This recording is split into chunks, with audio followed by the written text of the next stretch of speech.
Moin Leute, ihr schon von VR, ich bin Mutensen und das hier ist kein Vergleichsvideo von der PC und der PlayStation VR-Version von Red Matter 2. Ich habe gestern einen Livestream gemacht, da habe ich möglichst spoilerfrei euch mal Red Matter 2 auf der PlayStation VR 2 gezeigt. Ich habe schon wirklich viele Videos drüber gemacht. Ich habe für die Quest-Version eine Review gemacht und dann auch nochmal eine technische Analyse. Auf der Pico 4 habe ich auch nochmal eine technische Analyse gemacht.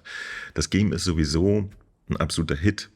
Und das ist eigentlich ganz nett, denn die Entwickler Vertical Robots sind immer bemüht, auf jedem System das Maximum rauszuholen. Ja?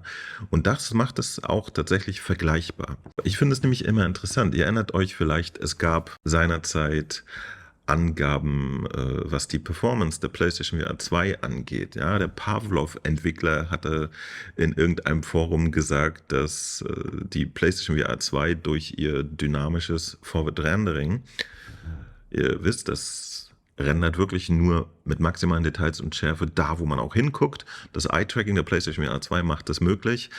Tatsächlich, und der Raw Performance, die PS5 auch wirklich mitbringt, dass jetzt er trotzdem auf dem PC mit dem Spiel Pavlov da eine Performance erreicht, die 10% mehr ist als auf einem PC mit einer RTX 3090 Ti. So, und das ist eine Ansage, das war nämlich zu dem Zeitpunkt das High-Endigste, was man kriegen konnte.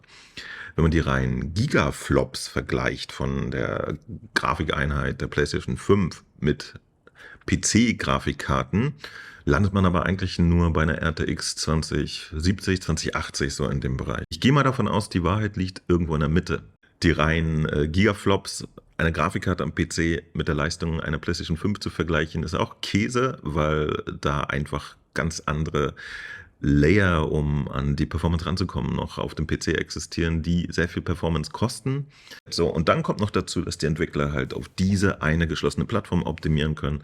Und die Ergebnisse können, wenn die Entwickler fähig sind, einfach genial sein. Und so sehen sie auch in Red Matter 2 aus.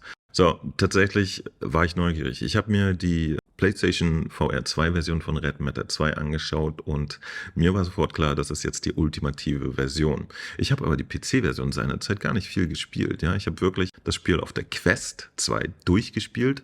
Und übrigens, und das ist erwähnenswert, auch da war ich vollkommen glücklich mit dem Erlebnis. Auch auf der Quest machte dieses Spiel eine irrsinnig gute Figur.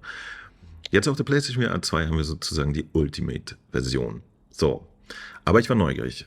Ja, denn die Entwickler haben ja auch Verbesserungen auf der PlayStation VR 2 Version gemacht. Sie hat jetzt 4K-Texturen und auch noch ein paar Post-Effekte, so wie Bloom etc. Und dann hat die PlayStation natürlich auch ein sattes OLED-Display und HDR etc. Also ein paar Sachen, die einfach per se besser aussehen sollen. Ich war jetzt aber neugierig. Ich habe jetzt tatsächlich mit meiner möglichen Konfiguration auf meinem Laptop mit einer RTX 2080 und dieser Pico über Virtual Desktop die Rift-Version von Red Matter 2 nochmal angeguckt.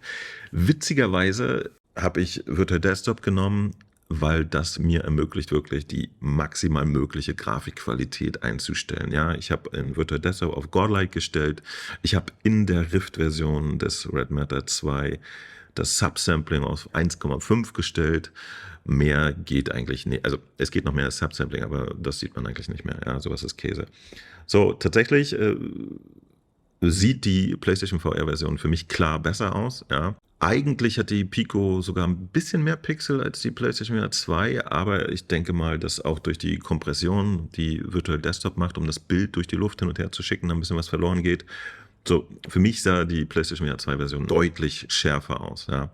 Dazu kommt halt auch, dass die Texturauflösung auf dem PC nicht dem Niveau entspricht, das sie jetzt auf der PlayStation VR 2 hat. Ja. Sie haben die Original-Quest-Version damals mit 1K-Texturen gemastert, was übrigens auf dem mobilen System auch äußerst bemerkenswert ist. Das sah alles ziemlich gut aus. Die PC-Version hat dann 2K-Texturen bekommen und zusätzlich noch Echtzeit, Schatten etc. Das hat die PlayStation VR-Version jetzt auch.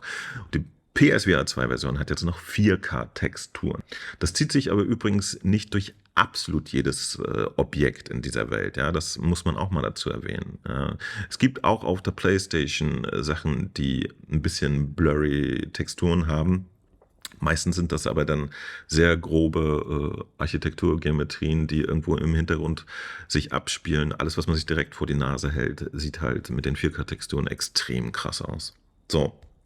Warum mache ich euch kein Vergleichsvideo? In VR macht sich das sehr bemerkbar, aber in einem 2D-Video, was ich euch hier einfach nur zeigen kann auf YouTube, ist das einfach nicht mehr wirklich abbildbar. Ja, ich müsste jetzt ein Video machen, wo ich wirklich jedes Objekt 2 cm vor meine Nase halte und drehe, damit ihr da die Details sehen könnt. Natürlich sind die Texturen jetzt nicht so hoch aufgelöst auf dem PC, aber die Entwickler haben auch gesagt, dass es die ganzen Verbesserungen der PlayStation VR 2 Version eventuell auf dem PC wandern könnten.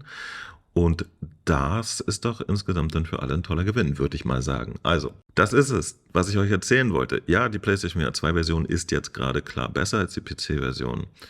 Und zwar tatsächlich egal, welches PC-VR-Headset ihr benutzt, denn auch wenn ihr eins habt, das gerade mehr Pixelauflösung hat, haben halt die Objekte dieselbe Geometrie, aber weniger Texturauflösung. Und das macht insgesamt den Bildeindruck einfach nicht besser. So, dazu kommt natürlich auch noch das absolut stabile Bild und die besseren Farben der PlayStation VR 2 und die bessere Haptik. Das ist auf jeden Fall für mich jetzt die ultimative Version. Wir lassen uns mal überraschen, ob Red Matter in der Zukunft nochmal Ports für neue VR-Brillen bekommt. Dann könnte es noch besser werden. Ich wüsste jetzt aber nicht mehr wie. So, und das ist das Video, was ich euch einfach mal machen wollte. Also, ich habe gerne Videos gemacht, wo ich euch mal die Pico und die PlayStation VR 2 Version von Dingen vergleiche, ja, oder die Quest Version und die PlayStation VR 2 Version von Star Wars Tales from the Galaxy's Edge, weil es Sinn ergibt, weil man da Unterschiede sieht.